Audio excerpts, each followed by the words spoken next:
I've been hoping to get a little dialogue going with on research. So that's great. And thanks once again for having me.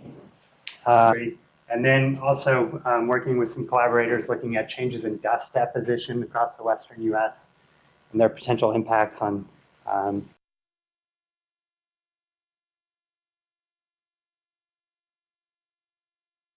come to the forefront to me right now, and the topic I'm going to be talking about today, which is carbon climate feedbacks in the Earth system. So looking at changes in the hydrologic cycle and how those might limit Earth's capacity to pick up carbon. Schematic conceptual figure that we all like to put together to try to capture everything we do in one single diagram.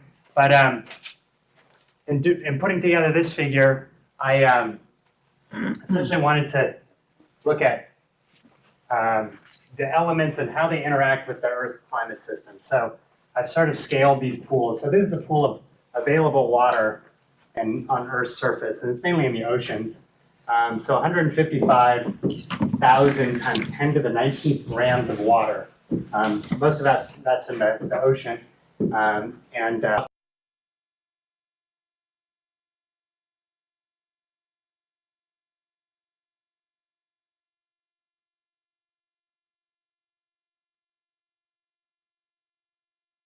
Up in calcite in the Earth's crust, so that's largely unavailable.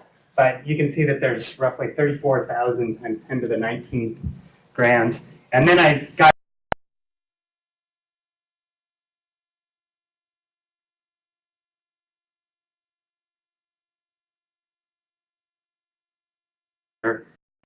this vanishingly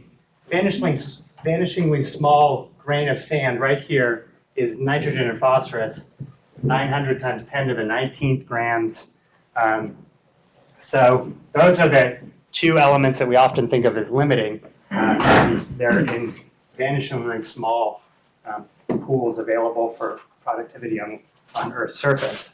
However, the first order controls on primary productivity on Earth's surface are really water and CO2 and how they regulate photosynthesis. And then the second order control is really nutrients. So once you have that carbon fixed from the atmosphere, what are you doing with it? So today I'm going to focus largely on water and CO2 and how they might be changing through time and how we might be able to detect those changes and inform our models so that we can actually have better predictions going into the future. So I'm going to be looking at carbon climate feedback from the Earth system today. So just a little primer on the global carbon cycle. CO2 is being emitted into the atmosphere through land use emissions and fossil fuel emissions. And all these numbers are in petagrams of carbon per year. So 10 to the 15th grams of carbon. Huge masses of carbon being fluxed between Earth's surface and the atmosphere. So those are emissions going into the atmosphere. And then these are the net exchange terms. So photosynthesis, this number could be 120, it could be 150 petagrams of carbon per year, depends who you ask. But it's a huge number. And most of that is returned back to the atmosphere through autotrophic or heterotrophic respiration. And there's a small residual that remains in the biosphere.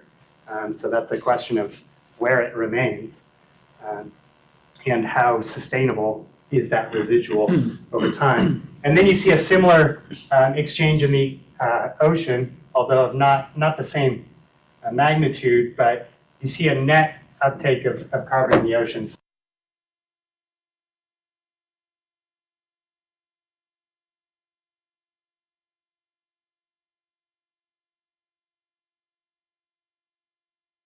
Of water moving around as well. So if we look at future projections of how these sources and sinks are going to behave, according to our best Earth system models at this point, we see that the projections are pretty uncertain for the terrestrial biosphere. So this is land uptake. And for all you ecologists out there, you can stand on your heads, and because this is from the atmosphere's perspective. So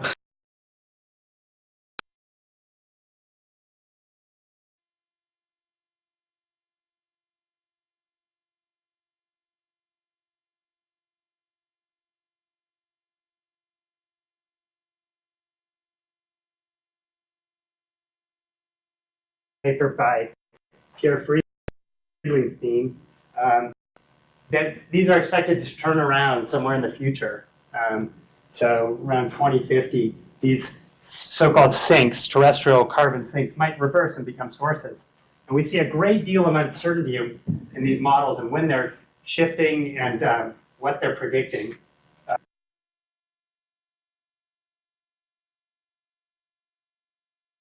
Of uptake as you go into But only one of those models shows actually as becoming a source.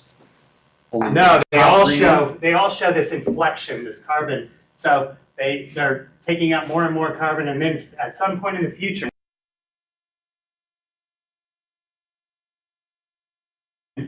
temperature starts to increase such that respiration picks up. These so-called sinks are going to become sources. That's the current prediction from models. Okay, so this is work from Pierre Friedlingstein. Now moving on to some of my work. So I'm really interested in how stomates respond to global change, both over observed periods of time and into the future, how they might respond. So stomates are the gatekeepers of this exchange of mass. So they're the gatekeepers of CO2 being taken out of the atmosphere and water returning into the atmosphere. In fact, it's been recently estimated that as much as 90% of evapotranspiration is actually transpiration of water coming out of stomates. And these are huge numbers. So I showed you in the previous figure that 120 petagrams of carbon per year comes in through photosynthesis. I think the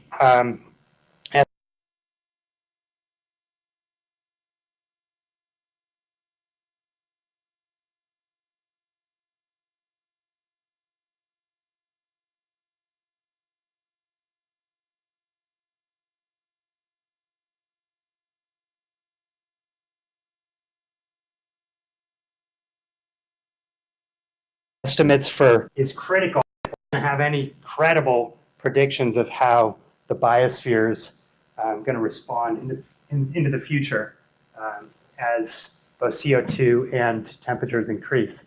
So one useful tool we have for looking at this is we can use carbon isotopes as a proxy.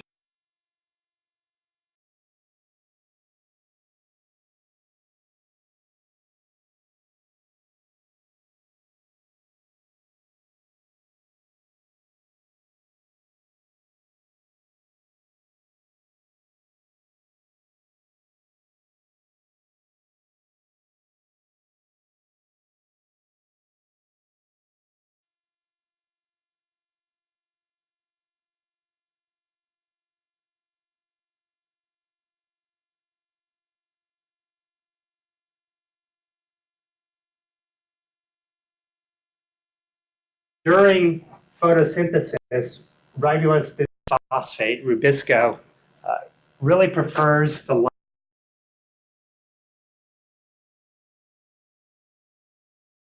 light. So it really prefers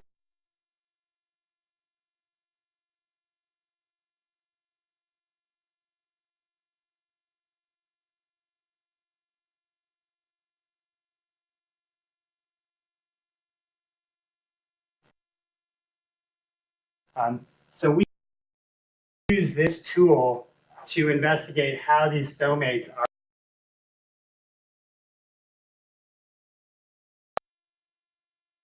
responding at various timescales.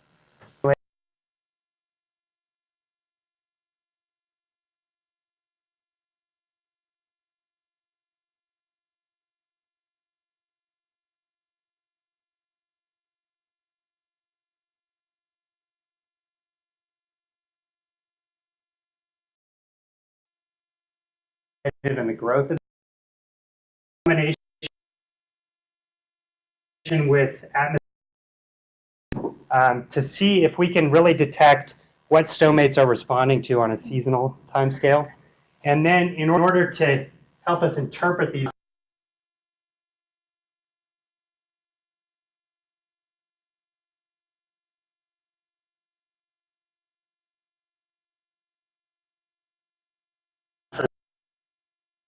simple and fairly complex, but we're going to use this simple biosphere model to develop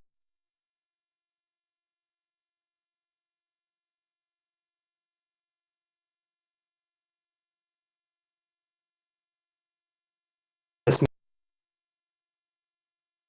model space that Earth's atmosphere in reality in our atmospheric observations and see what we get.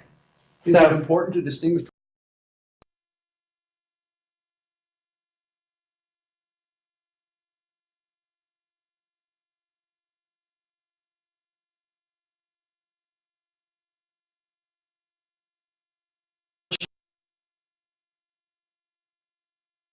Fortunately, most of our are in C3 dominated. But you know, if we were making our observations in the savannas of Africa, it would not be negligible. So if we look at our observations in trees over time, what we see is this distinct seasonal pattern in trees growing in the southeastern part of the United States. And this pattern was evident in you know, a dozen trees that I cored in Duke Forest. And the question is, what's driving these seasonal patterns that are observed in the cellulose of the wood over time? So we see the isotopes becoming more enriched during the summer growing season. And just as a point of reference, the atmosphere that we're breathing right now has an isotopic signature of CO2 of about -8. So it's cruising along up here, and this tree is experiencing these variations such that there's less discrimination during the growing season. So if we go back to our model of how stomates work, as the stomate closes, rubisco has less of a carbon pool to choose from, so there's less discrimination. So the question is, you know, what's driving this? So I approached some colleagues at the Greenhouse Gas Lab in Boulder, and I said, do you see this signal in the atmosphere? And they said, well, maybe. Why don't you come out and do a postdoc, and we'll see what we can find out. So I went out to Boulder and started looking at atmospheric data, and it was sort of the dream postdoc because there was, you know, millions of data points, and I just had to sift through it.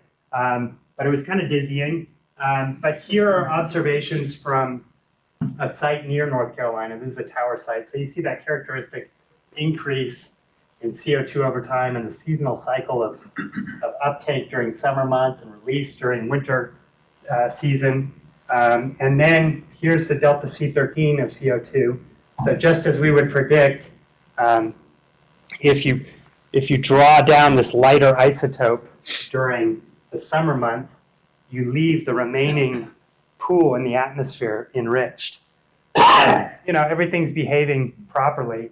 But what we can do with these data is we can actually do a little bit of algebra, and we can infer what the source of the CO2 is to the atmosphere.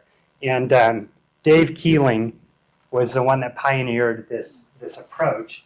And what he did is he was poring over his CO2 carbon isotope data, and he plotted up CO2 versus del C13, and he noticed these distinct patterns. And based on the mass balance, he was able to infer what the source of the CO2 to the atmosphere was in these forested settings. The only difference here is we're actually specifying a background concentration and isotopic signature. So this is that BG term.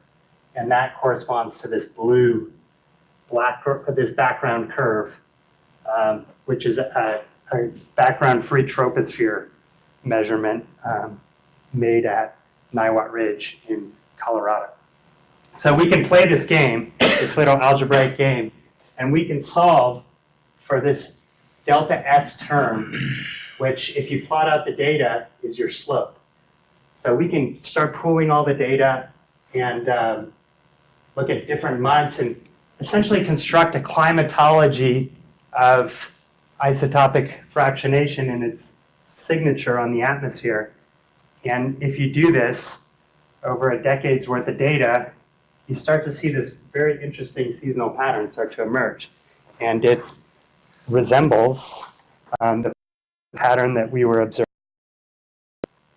Okay, so maybe there is this isotopic fractionation signature that's being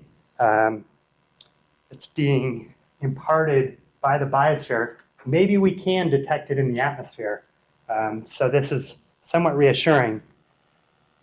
So what are these stomates actually responding to? So if you go into the ecophysiology literature, and physiology, so please give me liberty here. But most stomatal conductance models are vary as a function of vapor pressure deficit, which is the difference between this curve and this curve. So this just shows atmospheric water vapor as a function of temperature. So vapor pressure deficit is the difference, whereas relative humidity is the quotient of those two.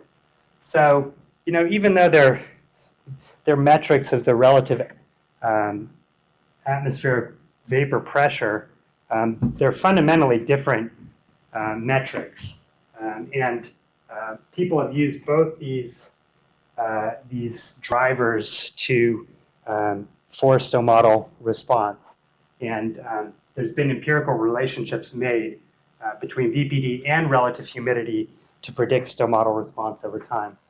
So two of the dominant models that appear in the literature are the so-called Hall-Berry model of stomatal conductance, where you have relative humidity in the numerator. So ignore all these other terms. A lot of them are constants. But relative humidity in the numerator, and this is the stomatal conductance term over here. And in contrast, in the Looning model, you have vapor pressure deficit in the denominator and conductance over here.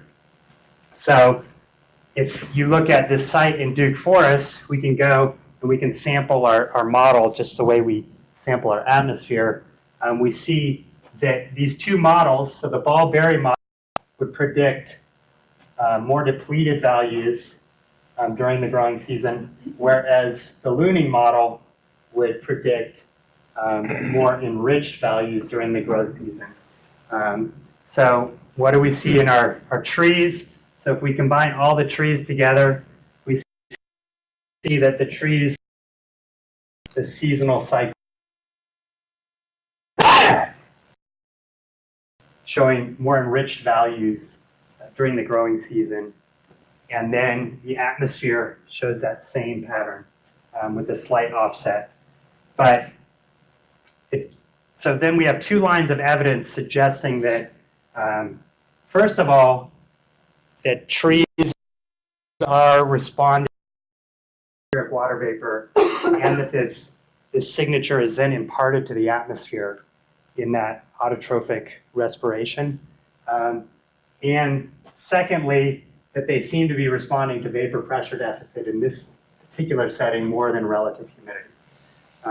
So we have, potential observations that can help us sort of find where these models work more appropriately and where they don't work appropriately.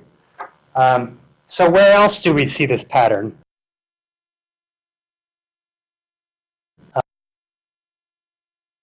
Here's a site I'm familiar with. This is Niwot.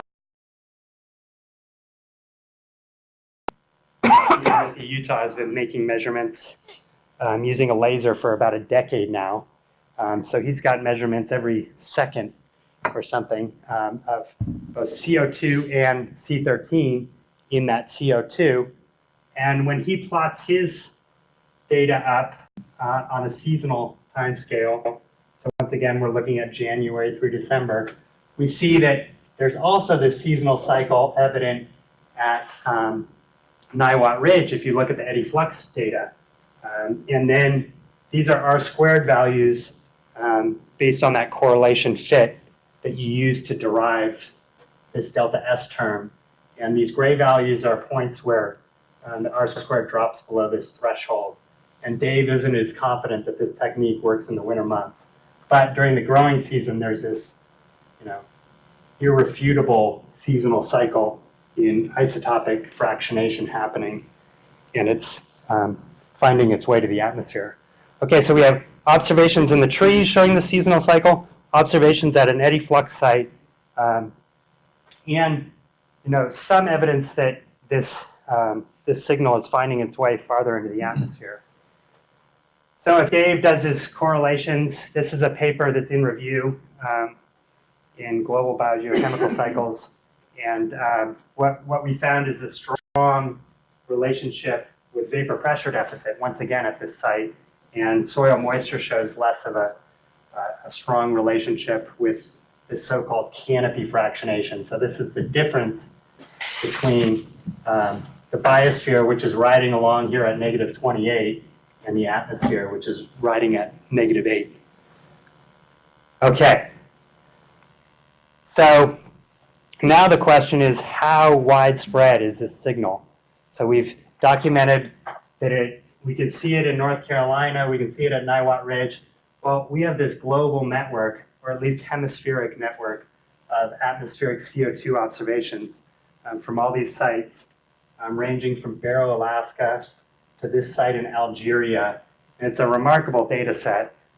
So I started looking at all these sites to see if we could pick up this signature. And so I've color-coded these by latitude, with the blue sites being colder sites and the orange sites being warmer sites. And if we do our little algebraic trick, what we see is this clear signature of delta C13 source to the atmosphere, showing this clear seasonal cycle, suggesting that there's increased water stress going through the growing season, and this is leading to stomatal closure and less fractionation by plants in the northern hemisphere. And I like to call this my global Keeling plot, because it's sort of taking these techniques that Dave Keeling derived and produced on a single forest and applying them on the global scale. And it's a pretty cool, coherent picture of how the northern hemisphere biosphere is responding to water stress. Okay, and just to tease it apart a little bit, some of these patterns are what we would expect. So if you look at the high latitude sites, you see that the growing season is really foreshortened, and it's slightly delayed, peaking out here in August or so. And then as you move towards the equator, the growing season expands and starts sooner and ends later. So this is also what we would expect from ancillary data like remote sensing data, these longer growing seasons at low latitude. So once again, it's suggesting that it is the biosphere generating this signal, and this signal is the strongest during the growing season. Probably there's a lot of noise during the winter months that could be due to fossil fuel emissions, could be due to other sources, but at least during the growing season, we're seeing this coherent response. Okay, so if we look at correlations, each one of these points represents a single month at a single site. So condensing all the data down into 1 month for a given site. And we're correlating vapor pressure deficit with this source term. And you see that there's a greater vapor pressure deficit range as you go towards the equator, but almost all these sites show a really strong correlation with vapor pressure deficit and less of a strong response to relative humidity. So this seems to be a global pattern, and it seems that stomates in the biosphere are responding more to vapor pressure deficit than relative humidity. So who cares besides ecophysiologists, right? You know, they're the ones that are deriving these stomatal conductance models. Well, it turns out that these stomatal conductance models have found their way into Earth system models. So suddenly it becomes very relevant because our future climate projections are directly contingent on how much carbon the biosphere is going to continue taking up. So we can do a little thought experiment here.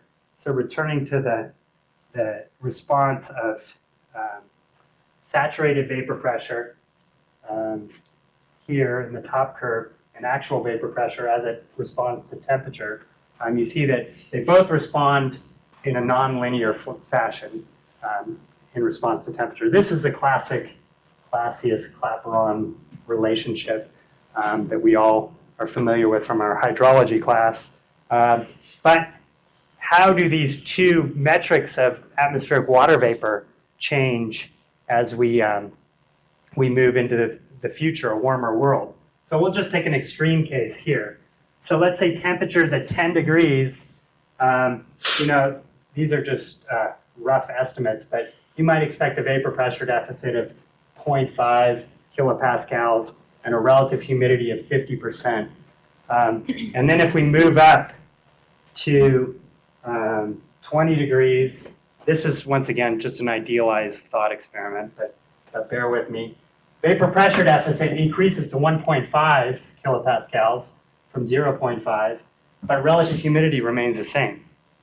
Okay, so if we move to a warmer world, vapor pressure deficit should increase, but relative humidity does not necessarily have to increase on a global scale. And if stomates are responding to vapor pressure deficit that's increasing by 200%, obviously this is a big temperature range, but we're going to expect more water stress if stomates do in fact respond to vapor pressure deficit versus if they're responding to relative humidity. Okay, so thinking through this, suddenly I've gone from measuring isotopes in a tree in North model out geophysical fluid dynamics lab in Princeton.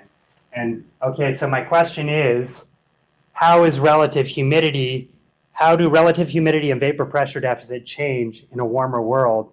And will this have an impact on how much carbon the Earth can take up? Pretty fundamental question. In order to answer that question, I'm still in the process of answering it, but I came up with this code. So this is the original SIB code where the stomatal conductance is responding as a function of relative humidity. So it goes through this optimization loop where it's solving for the internal CO2 of the plant. And then once you get it to within a reasonable amount, you're kicked out of the loop, and then you go to your next pixel and you do the same calculation, and you do this through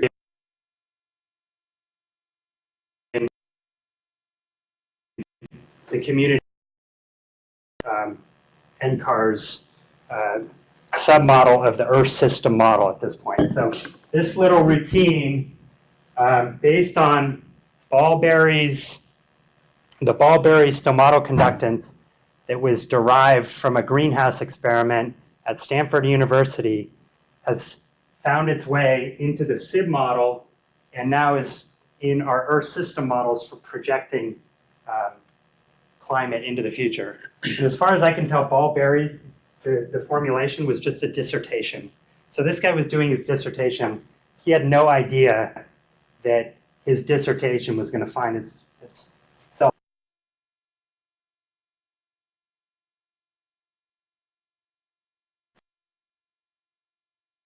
So up with my own optimization loop over here where we're solving for vapor pressure deficit and how it's forcing stomatal conductance.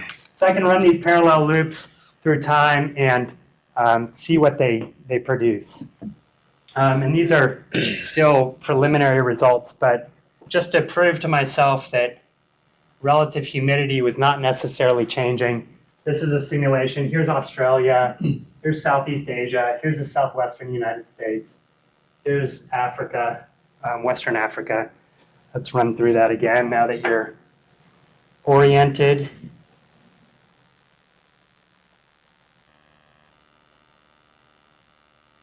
And what we see is dry areas remain dry, but there's no real increase in relative humidity over time. The Southwest has low relative humidity today, and it's got low relative humidity in the future. There's no areas that really pop out as increase in showing an increase in or a decrease in relative humidity over time. So if stomates are responding to relative humidity, you wouldn't expect much of a difference in carbon uptake over time. In contrast, here's a simulation for vapor pressure deficit. So here are our usual suspects: Australia, once again, Southeast Asia. Excuse me, this is Southeast Asia. Here's Africa. Here's the Horn of Africa. And so this is the Sahel region. And you can vaguely see the outline of North America. I really need to black out the ocean to highlight this. But and if we look at vapor pressure deficit changes through time, we see that vapor pressure deficit increases over large parts of the Amazon, and that we actually see increases in a lot of the arid regions of the world, in Africa and Australia. So a lot of these areas showing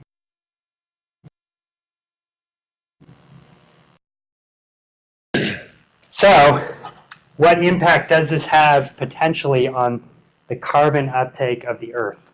And when we're talking about carbon uptake of the Earth, we're really interested in how much CO2 is left in the atmosphere, because at this point, the Earth is taking up about 50% of carbon emitted into the atmosphere.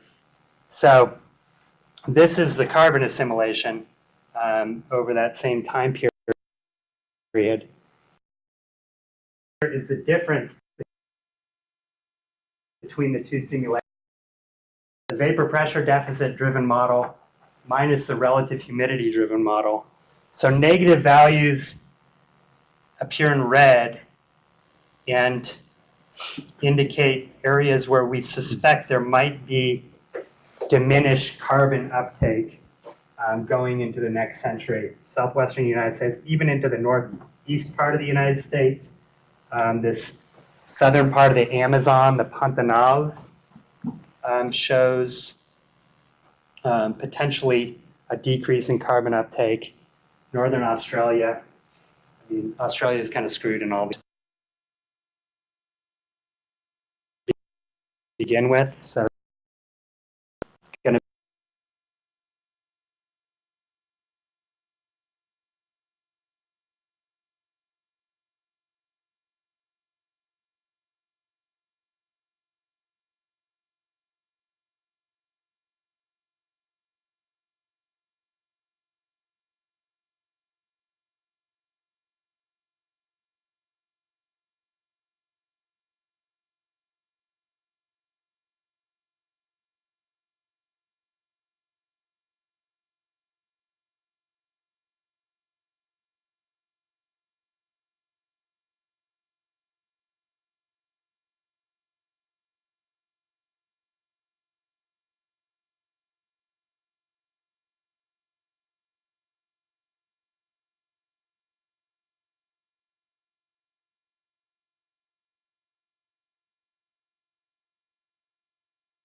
diminishing on land and in the ocean, we should be able to see it on a global scale because carbon uptake happens in these two pools.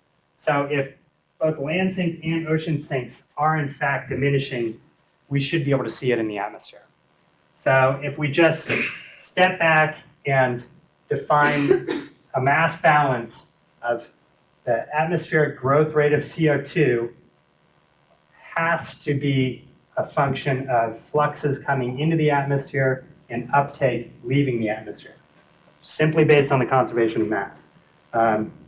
So we want to look at the fossil fuel term.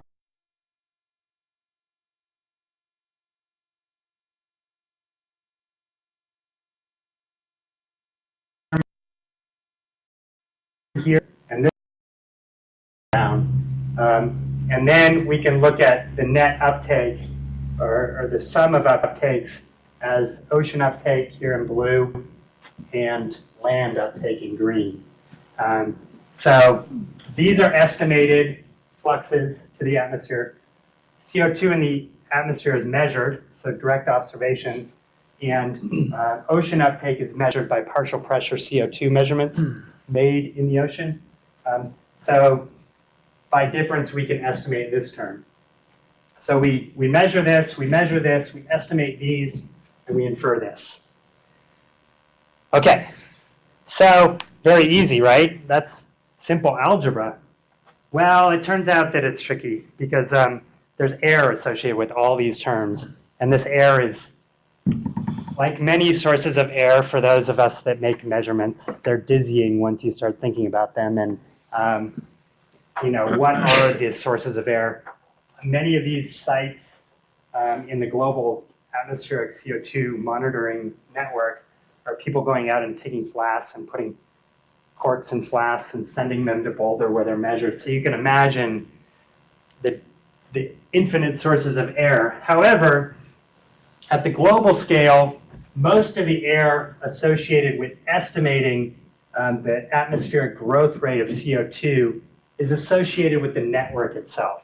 So do we have a broad enough network to detect CO2 changes from year to year? And we do, fortunately, at this point. So when Dave Keeling first started making his measurements at Mauna Loa and the South Pole in the 1960s, there was considerable error in estimating the atmospheric growth rate. In fact, this is when Dave started, you know, in the middle of the 1960s, he was seeing an atmospheric growth rate of 1 petagram of carbon per year, but the error was on the order of like 2 petagrams of carbon per year. So, I mean, it was hard to convince ourselves that there was an actual increase in CO2. However, fortunately, Dave kept making his meticulous measurements through time, and fortunately, the growth rate has gone up. So, Dave, you know, had even more signal to noise. And then in 1980s is when the global network of atmospheric CO2 sites expanded, and you see the error and the measurements go down considerably up until this point where we're at about 4 petagrams of carbon per year accumulating in the atmosphere. So that's the first term in our budget. The second term is the fossil fuel estimates. So here are 3 different inventories of fossil fuels.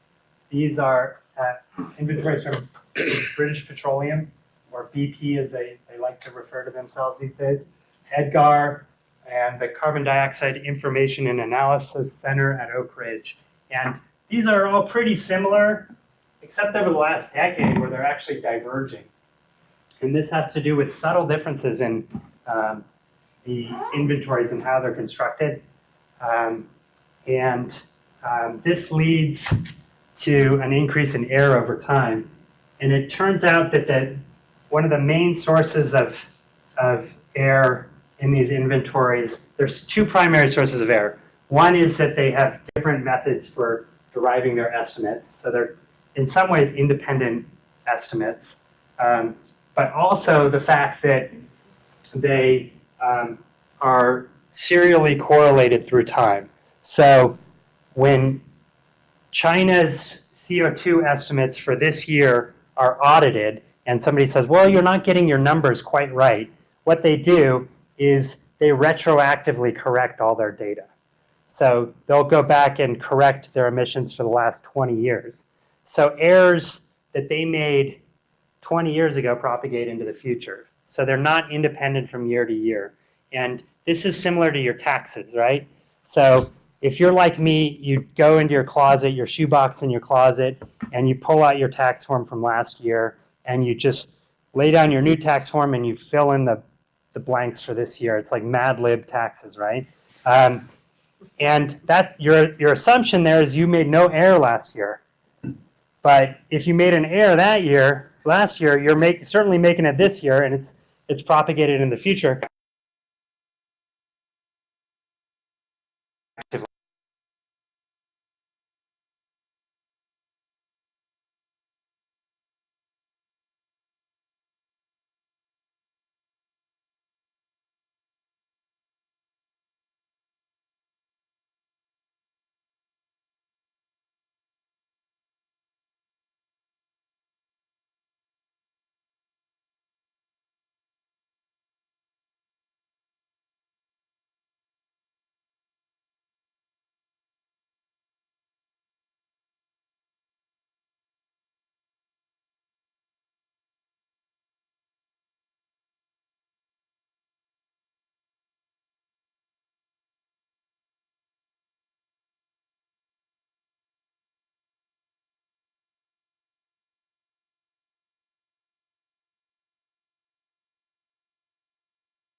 With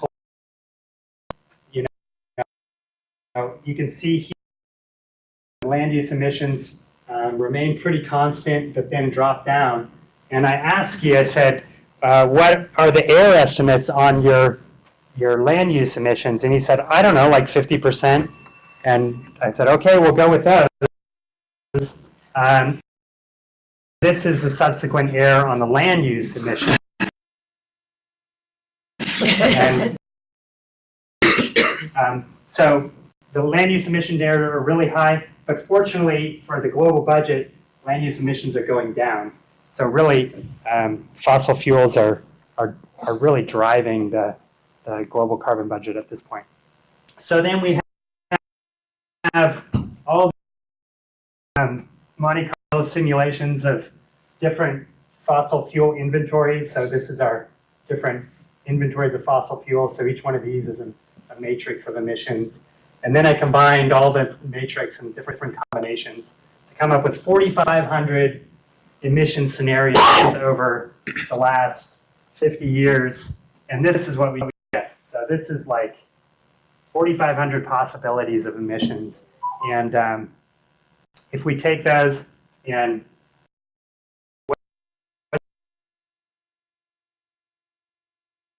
what's accumulating the what's being emitted from the biosphere, what we see is this global uptake over time. So once again, this is defined with respect to the atmosphere. So anything going this direction is leaving the atmosphere, and it's going into the land or the ocean. It's disappearing from the atmosphere. Atmospheric chemists don't care where it's going. They just know that it's disappearing. So it's roughly doubled over the last 50 years. So here, global carbon net uptake was around 2.5 per petagrams of carbon per year, and it's increased to about 5 petagrams of carbon per year. So, if you were to look at any decade here, it's you might infer that, hey, wait a second, uptake is declining over the 90s, or whoa, it's increasing over since 2000. But if you look at the whole long-term record, you see there's a steady increase in carbon uptake. So increase in carbon leaving the atmosphere and going into the land and the ocean. So there's a couple of different phenomena that happened in here. This was an eruption of Mount Pinatubo, which the working hypothesis is that increase in diffuse light resulted in increased photosynthesis, increased carbon uptake. This happens to be the biggest El Nino on record, 1997, 98. Decreased precipitation, maybe decreased uptake. So, you know, if you look at the 90s, you're like, oh no, the carbon uptake is decreasing. What are we going to do? But then we have more data, and it shows a steady rebound and increased uptake since then. So then we can look at how this is partitioned between the ocean and the land. And the blue is the ocean term. So you see the ocean just sort of steadily cruising along, carbon uptake increasing. And then the land is much more variable. It's bouncing around, responding to these volcanic eruptions and these El Ninos, all this upheaval on Earth's surface. And if we look at each decade,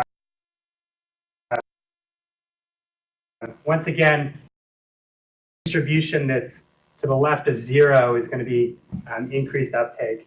So here, you know, the land was taking up more carbon than the ocean, but over time, all these curves are migrating to the left over here into 2000. But I just put this figure together yesterday, so I'm still pondering what it actually all means. But you also see that the land is actually becoming more variable. So this distribution is increasing over time and it's spreading out.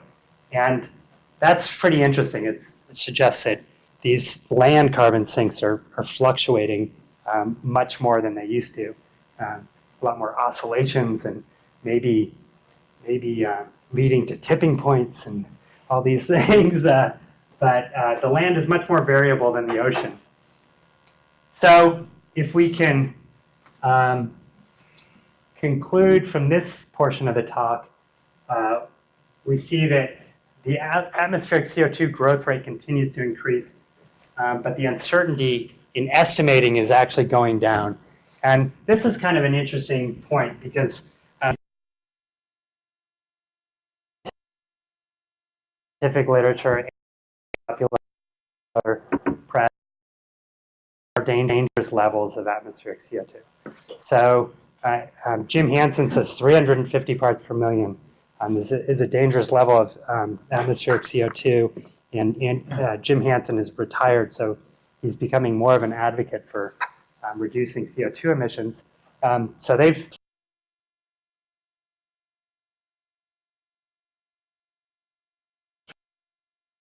per million. So, you know, we top our emissions at 350 is kind of like a 60-year-old alcoholic saying they're going to quit drinking when they're 50. You know, we've passed that mark long ago. And I think what we really need to focus on at this point is stabilizing the growth rate. So the growth rate is going up every year. And once we level off on the growth rate, then we can talk about reducing emissions into the future. So land use emissions are declining. And this is decreased deforestation rates. So that's a good thing. And the tricky thing with land use emissions is the definition of land use emissions is changing through time. So when Ski-Houghton first started making these estimates, he did a very detailed bookkeeping method where he accounted for deforestation in individual countries and added them up. And his working assumption was that this was a net release of carbon in the atmosphere. However, as we investigate this more from different angles, we know that a lot of these deforested areas become pasture land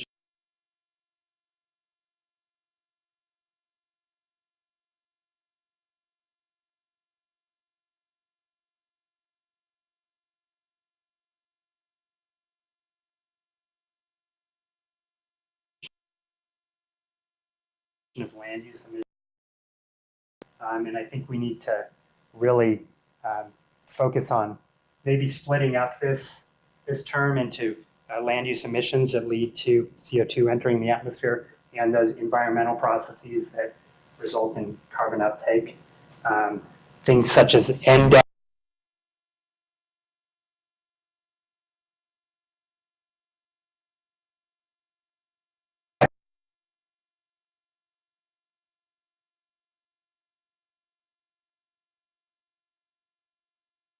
position C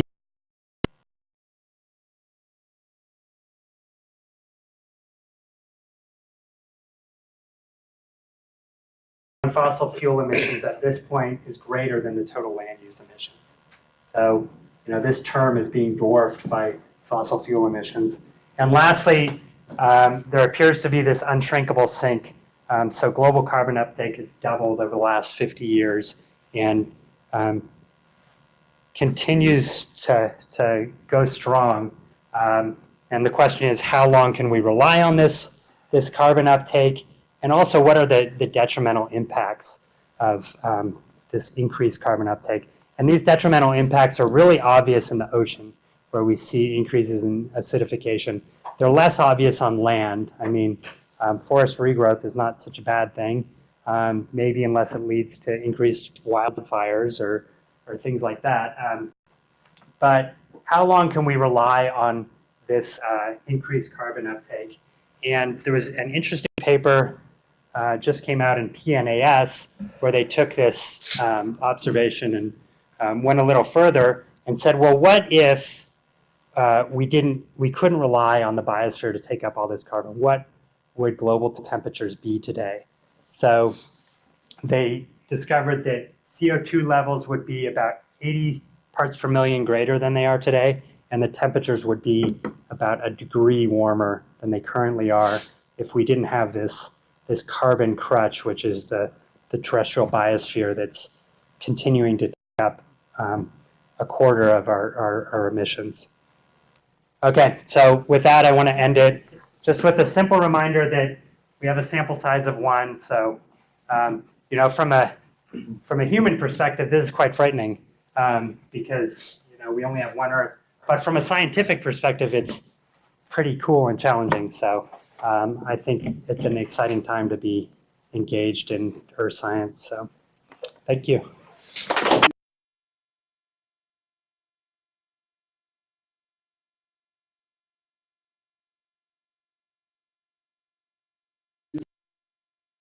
Isotope decompose that or categorize plant functional groups, and the idea that in much of the northern hemisphere the systems are leafless. So, as to what, in terms of interpreting it as change in discrimination, rather than there's just no leaves there.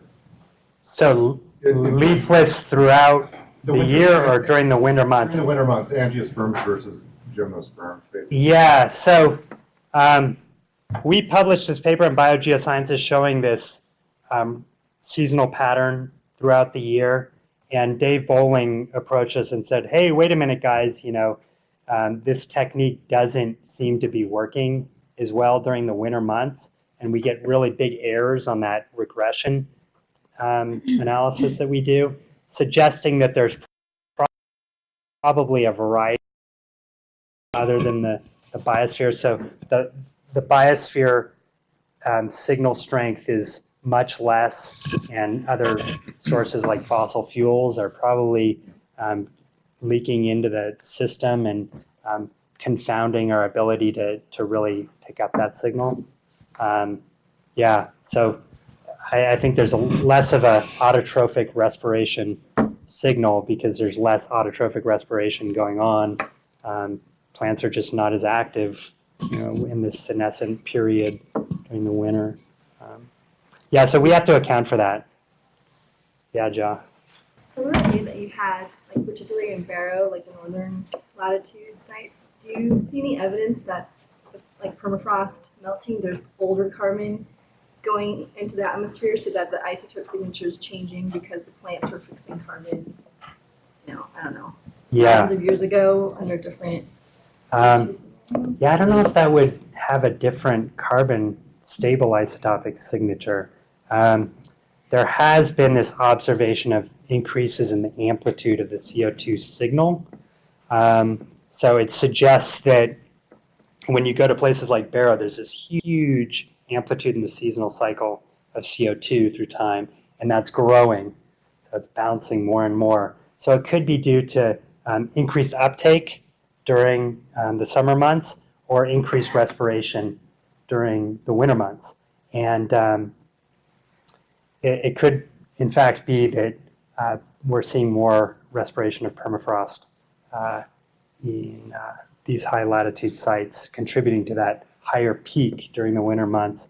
But in terms of the age of that carbon, we'd probably need C14 measurements to really get a handle on that. I just mean like the isotope signature, like if the plants thousands of years ago were fixing carbon under lower VPD.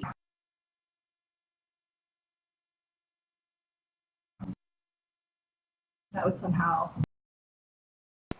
Yeah, I mean, I should probably look at the Barrow data more closely. So I'm trying to look at the data from year to year, because in this analysis, I've created this seasonal climatology, which really smooths out a lot of the interannual variability and any sort of trend that might be happening through time. So I could look at Barrow more closely and look at the winter months. Yeah, good suggestion. Yeah. Is there an effect of CO2 itself on the stomata opening? I mean, you're Yes. focused on the water, but the CO2 seems to me, Yeah. in my vague remembrance of plant physiology. Yeah.